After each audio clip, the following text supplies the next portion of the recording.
I know. Everybody talking about the slap. Everybody talking about the slap. Will Smith and Chris Rock at the Oscars. Let me break it down for you. There are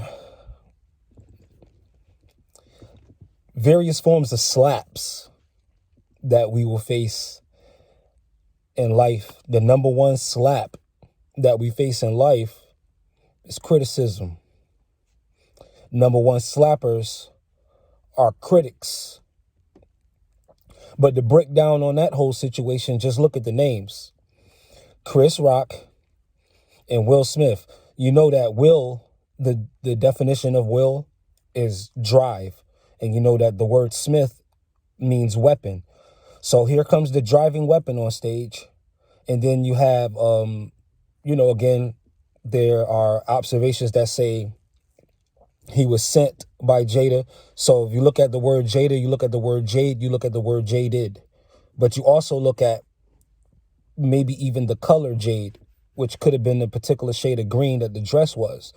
So you have the jade, then you have the determined weapon, then you have the stage, then you have the statue, the Oscar statue.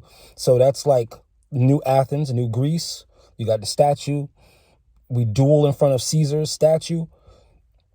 He goes up there, and then you have Chris Rock, which really transfers to Christ Rock. And you have the Rock. Now, where's the last time that you have seen somebody strike a rock disapprovingly and receive disapproval? Moses was told to speak to the rock at a particular time so that water would flow. But instead, Moses smote the rock. He struck the rock. And because of this striking and his hardness of heart, he was not allowed into the promised land. He was not allowed into the paradise that was described, that was promised to the Israelites. It's a slap. It's a slap. See, we do strike things in our life that we should really be speaking to. Not everything is a fight in the way that we think it is. Sometimes it's a fight to control ourselves. But again, back to this word critic, because you have criticism and you have critics. Now, criticism is an expression of disapproval. So there really technically is no such thing as constructive criticism, because the disapproval already denotes that there is a takedown that is necessary, that there is a deconstruction. Because where there is approval, there's going to be a deconstruction of something for the purpose sometimes of rebuilding something else. So there is no such thing as constructive criticism. All criticism and all criticizing is actually destructive, because it is an expression of disapproval. Now, whatever one intends for that disapproval to accomplish is their own motive or agenda. So it depends on the person. But the criticism itself is always destructive, because it's designed to tear down, because it's an expression of disapproval. I think what we confuse that with is we confuse criticism with critique. Now, critique is a detailed analysis and looking at all aspects that are in play on a particular subject. That is a critique. To offer a critique is constructive. All critiques are constructive. There's no such thing as a destructive critique. The same way that there is no real such thing as constructive criticism. The critic is not there to help, but the person who offers a critique is not called a critic. People who offer critiques are called analysts. They're called researchers. The critic is really a heckler, and it comes from an adversarial energy. The critic is a slapper. That's what it means to be a critic, to be one who offers slaps, because you're showing a sign of disapproval. So we're going to use the term slap for that in this example. So you're in front of this, you're at the awards, you're on the stage, the world is a stage, life is a stage. On the stage, the events of life are being hosted by a Christ Rock, and depending on your proximity to the idea of being jaded, that's going to determine whether or not you, as a ambitious weapon, will either strike that Christ rock or speak to that Christ rock. The whole world is watching. And you even see the duality that took place even in the scene itself at the Oscars, where as Will was approaching Chris called out King Richard from the Venus and Serena Williams movie that gives a portrayal of the father. So you had that too, of the duality of the two feminine energies. He was steeped in a role that was connected to this, connected to, again, the insertion of the divine feminine. The whole scene on the esoteric level was in celebration, not really in celebration, but in an underlining of the transfer of power from the divine masculine to the divine feminine. It wasn't two women up there fighting. And it wasn't Jada who got loud at all. She didn't say a word. She was kind of, if you're looking at it one time with a very loose glance, it would seem like she's uninvolved at all, that she wouldn't have anything to do with it. But across the spectrum of cyberspace, you have a lot of different observations, analysis, critiques, but you do have a lot of criticisms too. And to an extent, rightfully so, because what you saw was a disapproving display of behavior. So that's going to warrant some criticism, which again, that came from, I believe, Denzel and Tyler. So the criticism was offered by those who were close to him. And of course, the rest of Hollywood, they know what's going on. And again,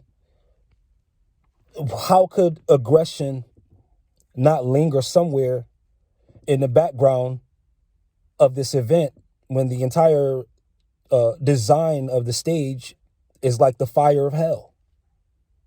It looks like rings of fire. And what are you thinking when you see rings of fire? You're waiting on the dragon.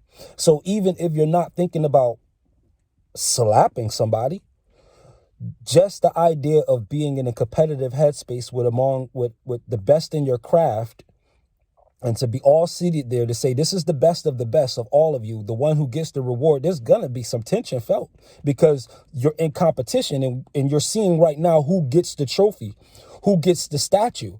But along with that competition, you have the fire, because that's basically what it was. It was the color of fire. Those rings, all of the trimmings of the stage, the design, it was all fire.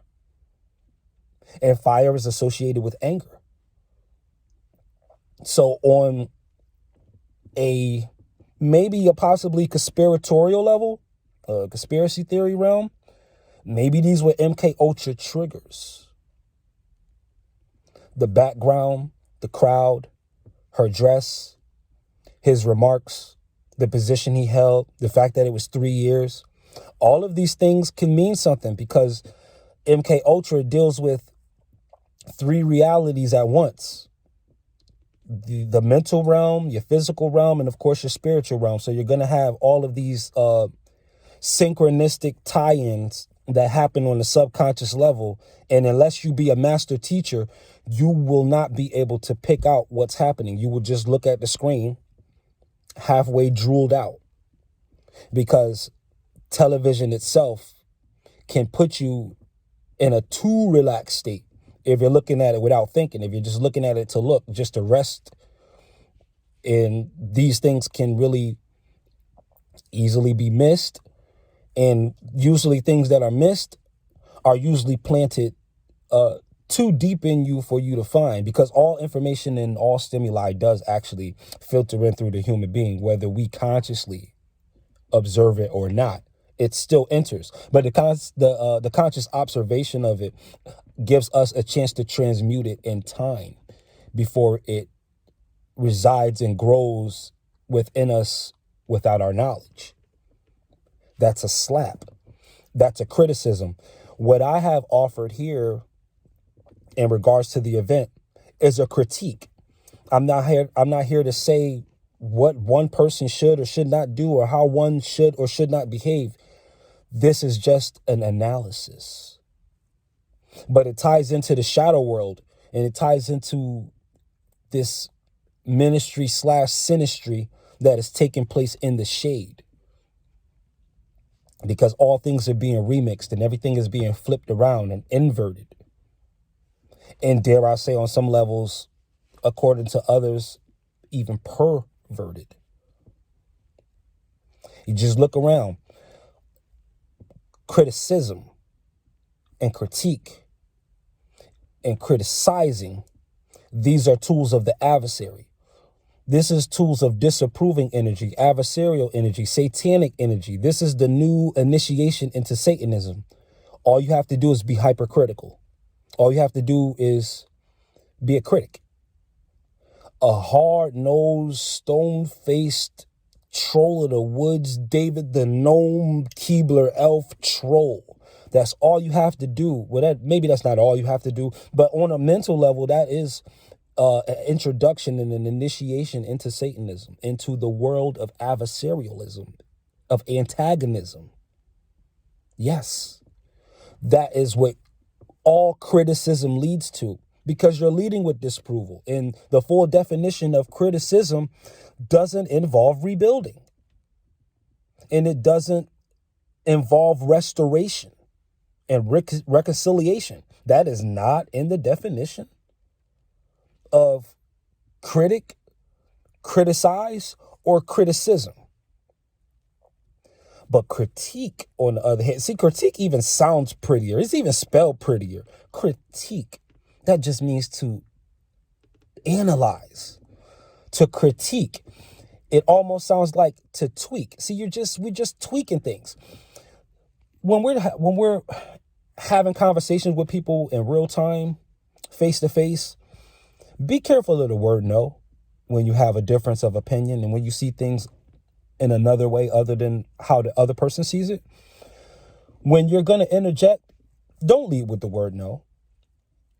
And I know subconsciously we can almost say it as a reflex, but be conscious of it, be cognizant of it, and try to say yes. Even when you have a difference of perspective, say yes. Well, I saw it this way. This was my wording on it. This is how I interpreted it.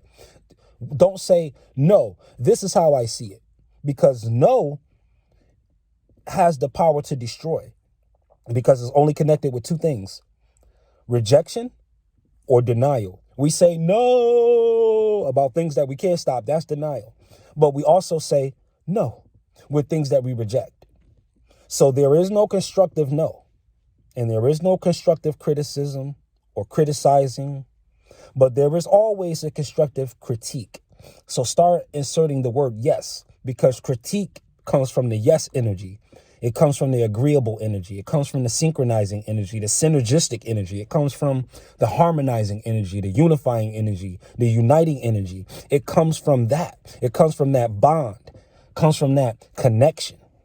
That critique and agreeableness will allow your star to even outshine a sun in your solar sphere. So again, don't slap, don't get slapped, and don't slap others. But especially, don't slap yourself by being too over aggressive, thereby abrasive, and eventually oppressive.